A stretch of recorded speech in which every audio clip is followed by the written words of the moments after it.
nakabalik po tayo dito sa Caloocan sa mga nasunugan at nakakagalak sobra. Hindi kayang ilarawan ng salita ang tuwa sa puso ko habang binabahagi natin ang gospel, ang mabuting balita ng kaligtasan sa 200 katao. Ganun po kadami yung tao ngayon ay pumunta dito. Bawat isa sa kanila ay mahal ng Diyos. So sobrang privilege po tayo na magamit ng Panginoon para i-share ang gospel. And syempre, meron po tayong i-share na konting blessings para sa kanila. Namigay rin po tayo ng bigas, noodles, corned beef na delata, toothbrush, skincare, sabon, damit. Meron din po. Ayan. Na po siya. So maraming salamat po sa lahat ng tumulong. Kilala nyo na po kung sino kayo. Alam po ng Diyos kung ano po ang ginagawa nyo para sa kanyang kaharian. Yung iba po gusto magpadala ng damit kaso malayo na sa Mindanao, na sa ibang bansa. Hindi ko na po pinuwersa pa na ipadala pa kasi siyempre gagastos pa ng shipping fee, but salamat pa rin po, no? Praise God sa inyong mabuting puso. Sobrang dami po niyan. May tuwalya, may kumot, mga maayos na damit. Sakto talaga to sa kanila.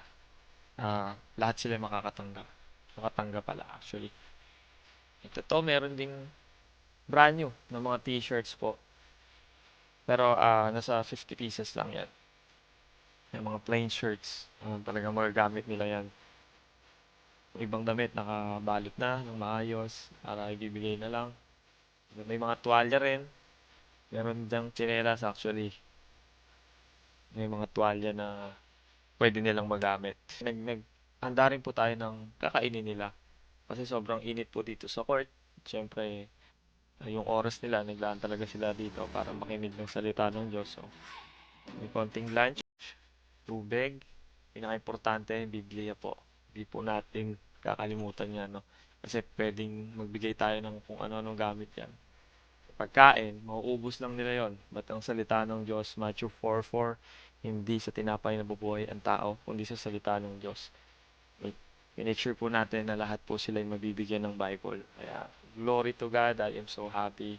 Ito na po, hinayaan na namin sila na kumuha ng damit kasi sila po yung pipili dyan. Kasi marami naman po, kasya yung sa 200 na katao. Kaya nagpumili na po sila.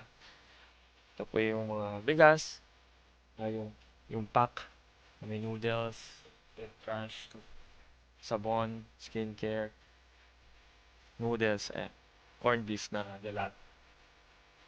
Praise God. Sobrang saya po ng araw na ito na we're able to help yung mga taong nangangailangan talaga. Dito ako natuwa sa Bible kasi nung nag-preach tayo ng gospel, talaga pong nakikinig sila. And I make sure na naiintindihan nila yung good news, yung salvation. Dahil yun yung hope na meron tayo. Dahil dito sa mundo, ang daming magugulong nangyayari.